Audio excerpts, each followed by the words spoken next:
when you go to the grocery store and you put in your phone number to get those like discounts, that's all getting recorded, right? It's all getting attached to your name. Data brokers purchase that from people, they aggregate it, they attach it to your ID, and then they can sell that out. There was a website where you could actually look up a little bit of what folks have on you. And interestingly enough, they had all my credit card purchases. They thought I was a middle-aged woman that loved antiques because I was going to TJ Maxx a lot. That's the voice of Vinhcent Le. He's a lawyer at the Greenlining Institute, which works to overcome racial, economic, and environmental inequities. He's going to talk with us about how companies collect our data and what they do with it once they have it, and how too often that reinforces those very inequities. That's because some companies look at the things we like, who we text, and what we subscribe to online to make decisions about what we'll see next, what prices we'll pay, and what opportunities we have in the future. I'm Cindy Cohen, EFF's Executive Director. And I'm Danny O'Brien, and welcome to How to Fix the Internet, a podcast of the Electronic Frontier Foundation. On this show, we help you to understand the web of technology that's all around us and explore solutions to build a better digital future.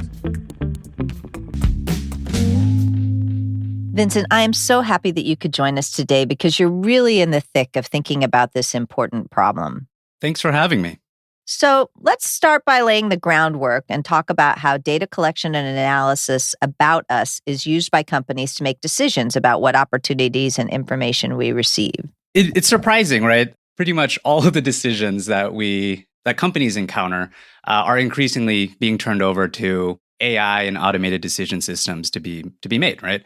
The fintech industry is determining what rates you pay, whether you qualify for a loan, how long that loan term is based on, your internet data. It determines how much you're paying for car insurance. Mm-hmm. It determines whether or not you get a good price on your plane ticket, or whether you get a coupon in your inbox, or whether or not you get a job.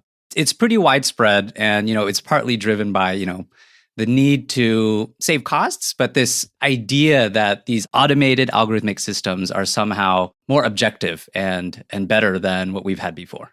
One of the dreams of using AI for this kind of decision-making was that it would, supposed to be more objective and less discriminatory than humans are. The idea was that if you take the people out, you're going to take the bias out. But, it's very clear now that it's more complicated than that. The data that these systems use has bias baked in ways it's hard to see. But so walk us through that from your perspective. Yeah, absolutely. So the Greenlining Institute, where I work, was founded to essentially oppose the practice of redlining, close the racial wealth gap. And then redlining is the practice where banks refuse to lend to communities of color. And that meant that access to wealth, economic opportunity was limited for, decades. Redlining is now illegal, but, the legacy of that lives on in our data, right? So they look at the zip code and look at all of the data associated with that zip code, right? Yep. And they use that to make the decisions, right? And they look at this data, they're like, okay, well, this zip code, which so often happens to be full of communities of color, isn't worth investing in because poverty rates are high or crime rates are high. So let's not invest this. So even though redlining is outlawed, these computers are picking up on these patterns of discrimination. They're learning that, okay, that's what humans in the United States think about people of color or about these neighborhoods. Let's replicate that kind of thinking in our computer models. Yeah, the people who design and use these systems, they tell us that they can adjust their statistical models, change the math, just surveil more people, and that will take the problems out of the equation, right? There's two things wrong with that. First off, it's hard to do, right? How do you determine how much of an advantage to give someone? How do you quantify what the effect of redlining is on a particular decision? Because there's so many factors that's decades of of neglect, discrimination. That's hard to quantify for. It's easy to envision this based on zip codes, but that's not the only factor. So even if you control for you control for race or you control for zip codes, there's still multiple factors that are going into this, is what I'm hearing. Absolutely. So, when it's funny, they looked at discrimination in algorithmic lending, and they found out that essentially there was discrimination. People of color were paying more for the same loans as similarly situated white people. It wasn't because of race, but it was because they were in neighborhoods that had less competition and choice in their neighborhood. The other problem with fixing with statistics is that It's essentially illegal, right? If you find out at some sense, that people of color are being treated worse under your algorithm, if you correct it on racial terms, like, okay, brown people get a specific bonus because of the past redlining, that's disparate treatment. That's illegal under our anti-discrimination law.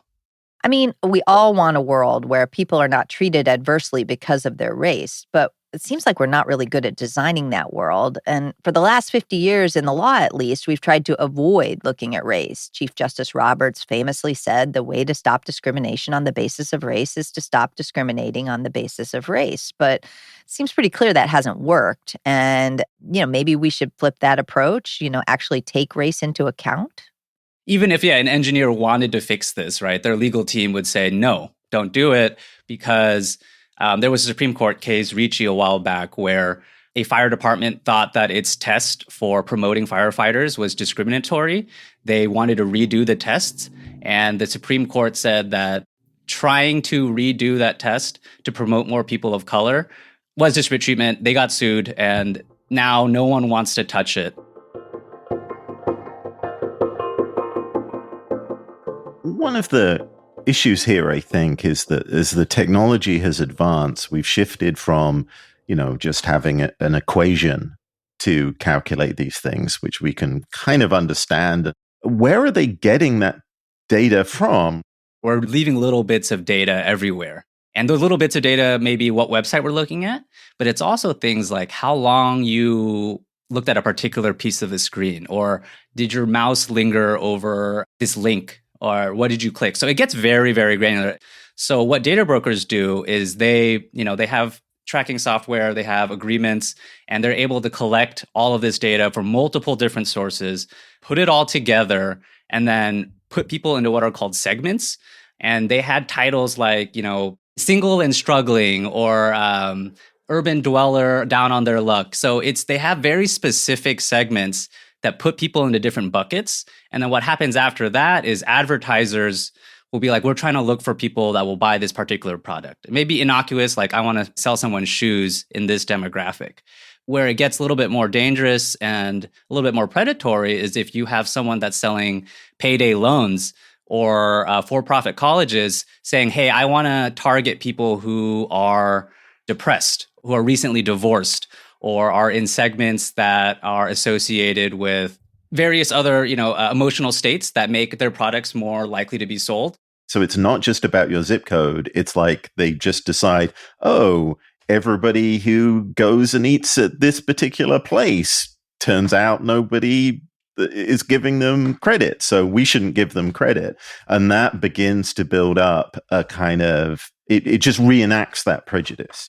Oh my gosh, there's a great example of exactly that happening with American Express. A gentleman was traveling and he went to a Walmart in, I guess, a bad part of town. And American Express reduced his credit limit because of shopping behavior of the people that went to that store. American Express was required under the Equal Credit Opportunity Act to give him a reason, right? That why this credit limit changed. That same level of transparency and accountability for a lot of these algorithmic decisions that do the same thing, but they're not as well regulated as, more traditional banks.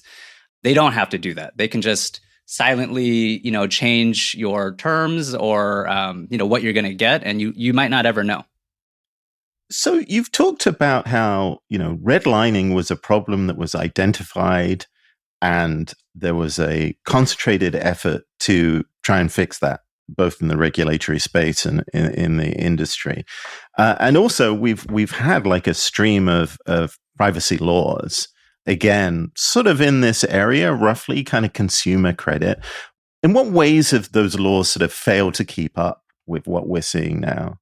I will say the majority of our privacy laws, for the most part, that maybe aren't specific to the financial sector, they fail us because, they're really focused on this consent-based model where we agree in these giant terms of service to give away all of our rights.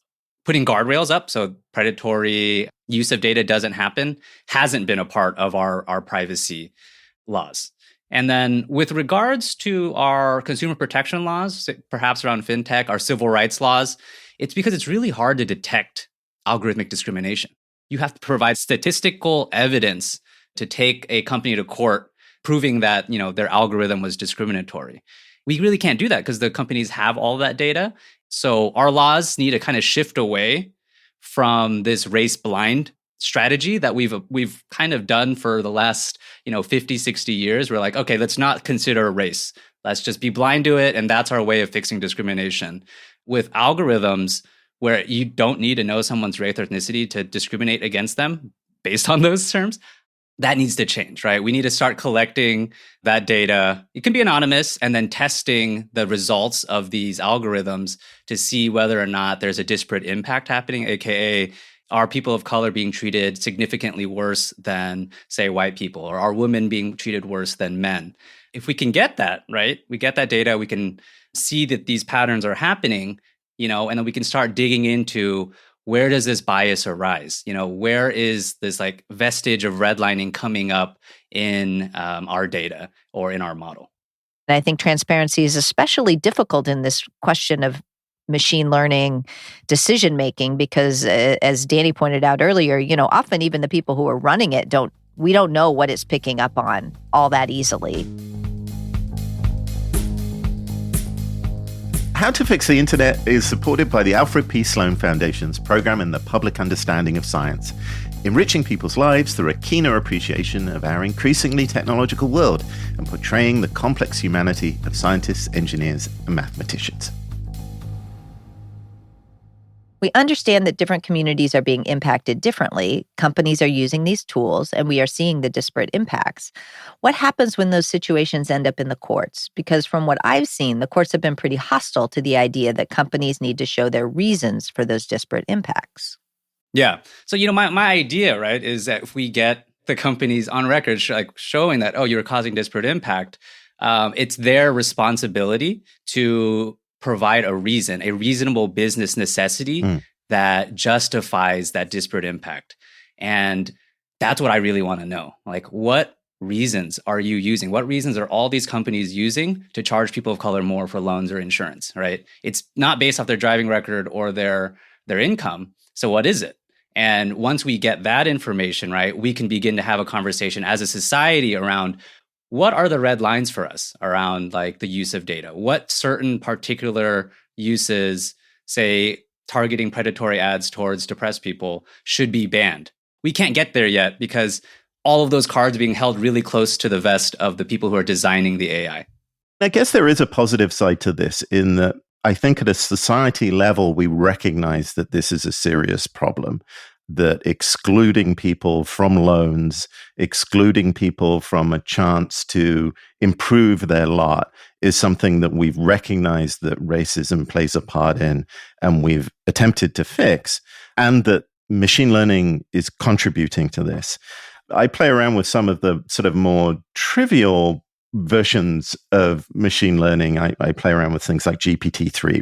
What's fascinating about that is that it draws from the internet's huge well of knowledge, but it also draws from the less lubrious parts of the internet. And you can see it is expressing some of the prejudices that it's been fed with. And my concern here is that what we're going to see is a percolation of that kind of prejudice into areas where we've never really thought about the nature of racism.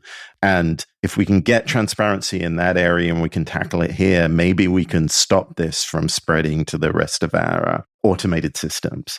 I don't think all AI is bad, right? There's a lot of great stuff happening. Google Translate, I think, is great. And, I think in the United States, what we're going to see is, at least with housing, employment, and banking, those are the three areas where we have strong civil rights protections in the United States. I'm hoping and pretty optimistic that we'll get action, at least in those three sectors, to reduce the incidence of algorithmic bias and exclusion.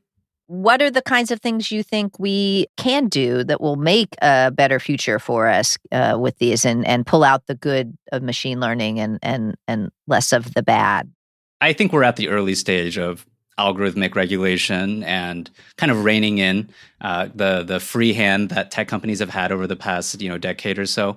I think what we need to have is an inventory of AI systems as they're used in government. Is your police department using facial surveillance? Is your court system using criminal sentencing algorithms? Is your social service department determining your access to healthcare or food assistance using an algorithm? You need to figure out where those systems are so we can begin to know, all right, where do we ask for more transparency, right? When we're using taxpayer dollars to purchase an algorithm, then that's going to make decisions for millions of people. For example, Michigan purchased the Midas algorithm, which was, over $40 million. And it was designed to send out unemployment checks to people who recently lost their job. They accused 40,000 people of fraud. Many people went bankrupt. The algorithm was wrong. So when you're purchasing these expensive systems, there needs to be a risk assessment done around who could be impacted negatively by this.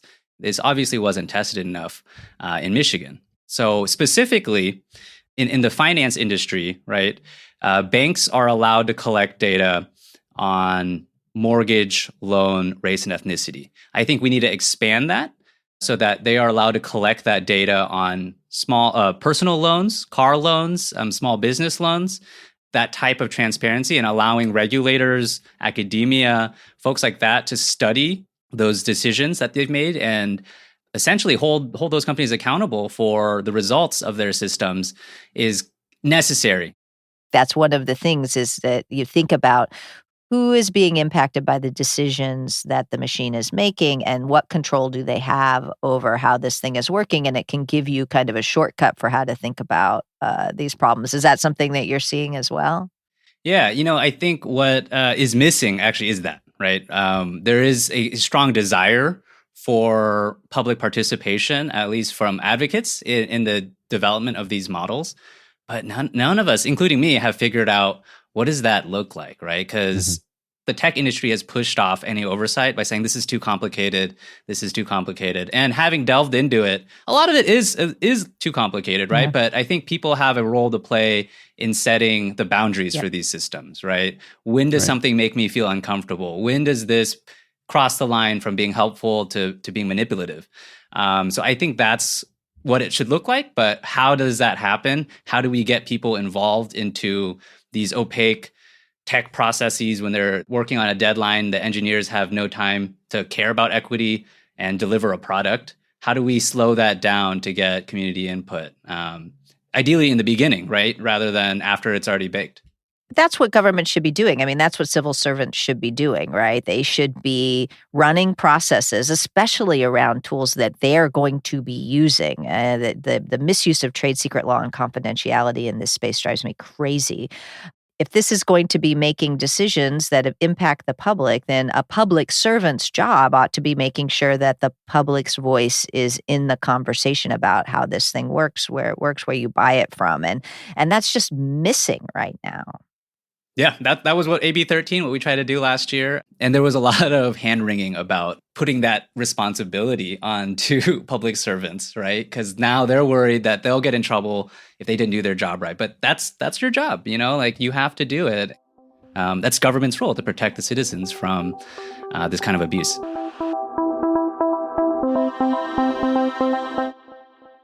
I also think there's a sort of new and emerging sort of disparity and inequity in that the fact that we're constantly talking about how large government departments and big companies are using these machine learning techniques, but I don't get to use them, right? Well, I would love, as you said, Vinhcent, I would love a machine learning thing that could tell me what government services are out there based on what it knows about me.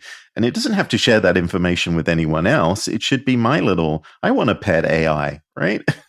Absolutely. So, I think the public use of AI is so far limited to like these, putting on a filter on your face or like things like that, right? Like, let's give us real power, right? Over, our ability to navigate this world, to get opportunities. Yeah, how to flip that is a great question and something, I think I'd love to tackle with you all.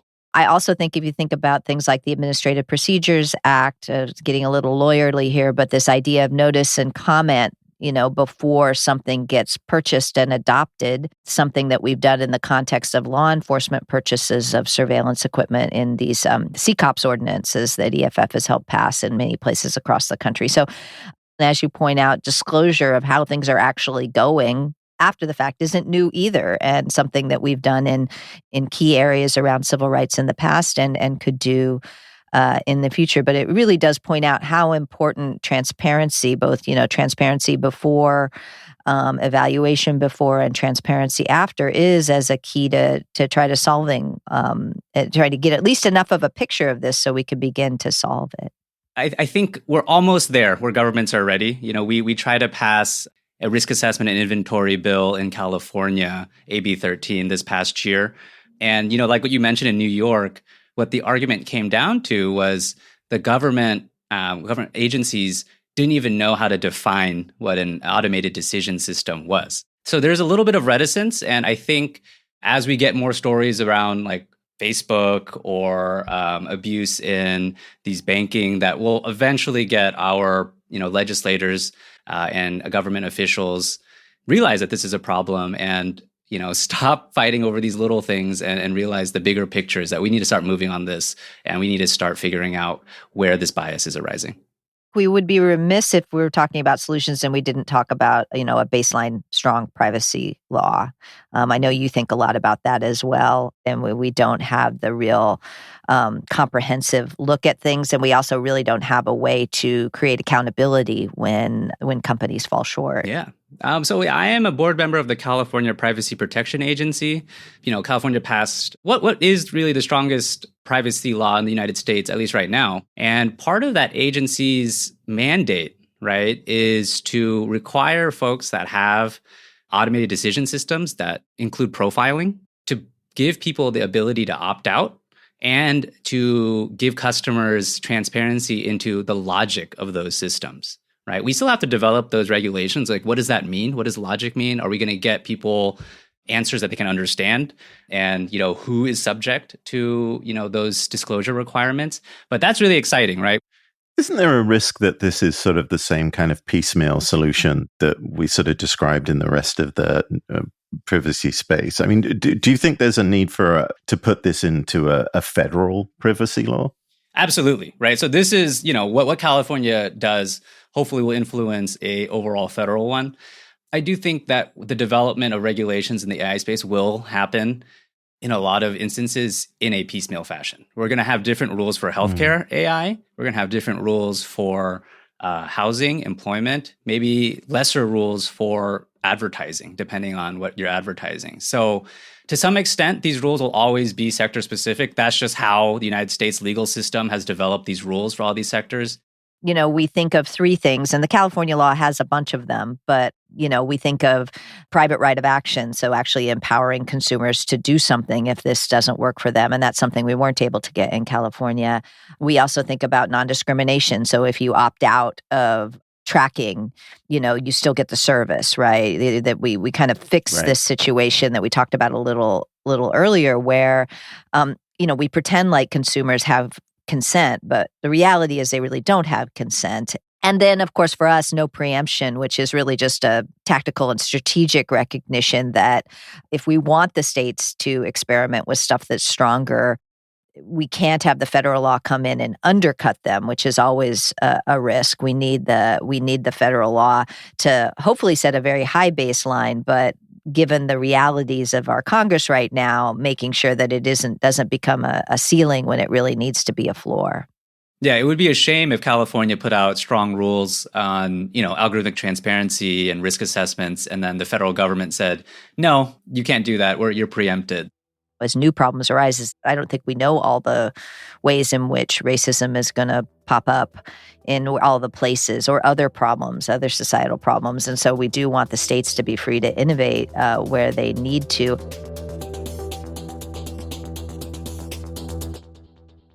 Let's talk a little bit about what the world looks like if we get it right and we've tamed our machine learning algorithms. What does our world look like? Oh my gosh, it's such a paradise, right? Because that's why I got into this work, right? Because when I first got into AI, I was sold that promise, right? I was like, this is objective, like this is going to be data driven, things are going to be great.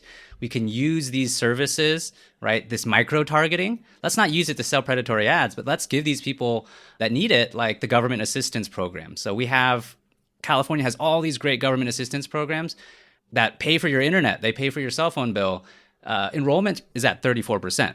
We have a really great example of where this worked in California. As you know, California has cap and trade, so you're taxed on your carbon emissions. That generates billions of dollars in revenue for California. And we got into a debate, a couple years back about how that money should be spent.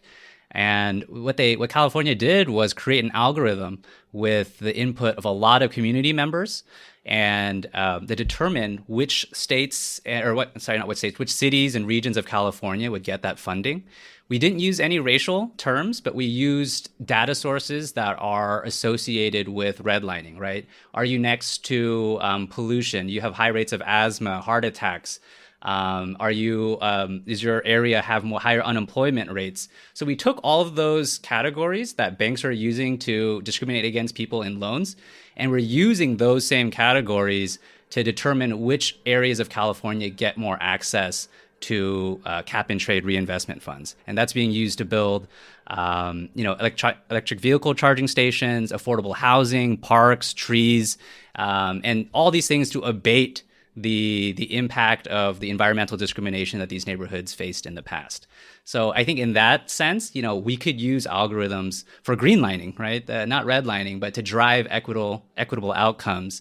And that, doesn't require us to change all that much, right? We're just using the tools of, the oppressor to to drive change and to drive, equity. So I think that's really exciting work. I think we saw it work in California, and I'm hoping we see it adopted more places.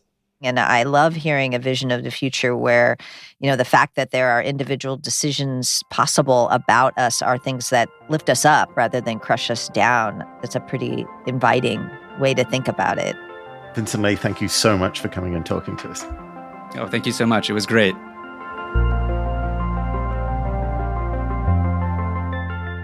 Well, that was fabulous. I really appreciate how he articulates the dream of machine learning, that we would get rid of bias and discrimination in official decisions, and instead, we've basically reinforced it. Yeah.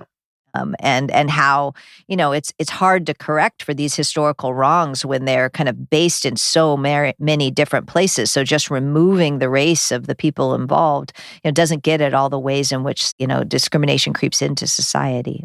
Yeah, I guess the lesson that, a lot of people have learned in the last few years, and everyone else has kind of known, is this sort of prejudice is wired into so many systems. And it's kind of inevitable that algorithms that are based on drawing all of this data and coming to conclusions are going to end up recapitulating it. I guess one of the solutions is this idea of transparency. Vinhcent was very honest about, we're just in our infancy about learning how to make sure that we know how algorithms make the decision. But I think that has to be part of the research and where we go forward with this. Yeah, and EFF, we've spent a little time trying to figure out what transparency might look like with these systems, because the center of the systems, it's very hard to get the kind of transparency that we think about. But there's transparency in all the other places, right? He talked about an inventory of just all the places it's being used, and then looking at how the algorithms, what they're putting out, looking at the results across the board, not just about one person, but about a lot of people, in order to try to see if there's a disparate impact. And then, running dummy data through the systems to try to see what's going on. Sometimes we talk about algorithms as though we've never encountered them in the world before, but in some ways, governance itself is this incredibly complicated system, and we don't know why that system works the way it does. But what we do is we build accountability into it, right? And we build transparency around the edges of it, so we know how the process at least is going to work, and we have checks and balances. We just need checks and balances for our sinister AI overlords.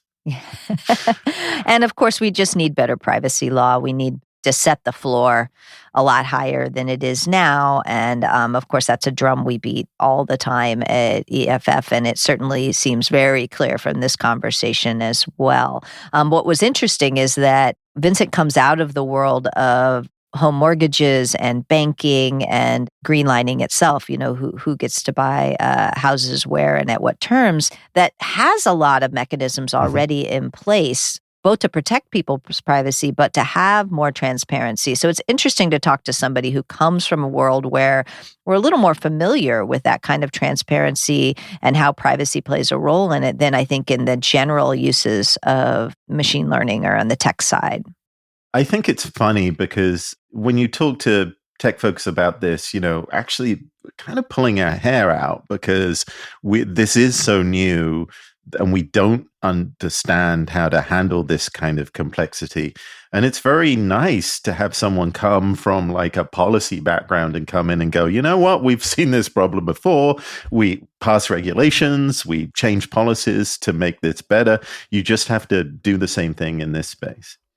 And again, there's still a piece that's different, but it's far less than I think sometimes people think about it. The other thing I really love that he really gave us such a beautiful picture of the future, right? And it's one where we still have algorithms, we still have machine learning, we may even get all the way to AI, but it is empowering people and helping people. And I love the idea of better being able to identify people who might qualify for public services that we're not finding right now. I mean, that's just a great version of a future where these systems serve the users rather than the other way around.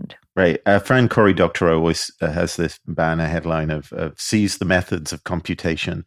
And there's something to that, right? There's something to the idea that we don't need to use these things as tools of law enforcement or retribution or rejection or exclusion. We have an opportunity to give this and put this in the hands of people so that they feel more empowered. And they're going to need to be that empowered because we're going to need to have a little AI of our own to be able to really work better with these big machine learning systems that will become such a big part of our life going on. Well, big thanks to Vinhcent Le for joining us to explore how we can better measure the benefits of machine learning and use it to make things better, not worse. And thanks to Nat Keith and Reed Mathers of Beat Moa for making the music for this podcast. Additional music is used under a Creative Commons license from CC Mixter. You can find the credits for each of the musicians and links to the music in our episode notes. Please visit EFF.org/podcasts, where you'll find more episodes, learn about these issues. You can donate to become a member of EFF, as well as lots more. Members are the only reason we can do this work. Plus, you can get cool stuff like an EFF hat or an EFF hoodie or even an EFF camera cover for your laptop.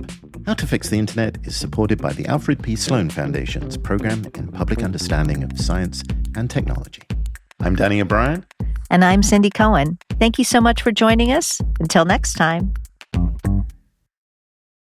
This podcast is licensed Creative Commons Attribution 4.0 International and includes the following music licensed Creative Commons Attribution 3.0, unported by its creators.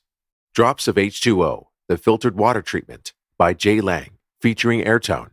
Come Inside by Snowflake, featuring Starfrosh, Jerry Spoon, Kara Square, and Spinning Merkaba. Warm Vacuum Tube by Admiral Bob, featuring Starfrosh. And Recreation by Airtone.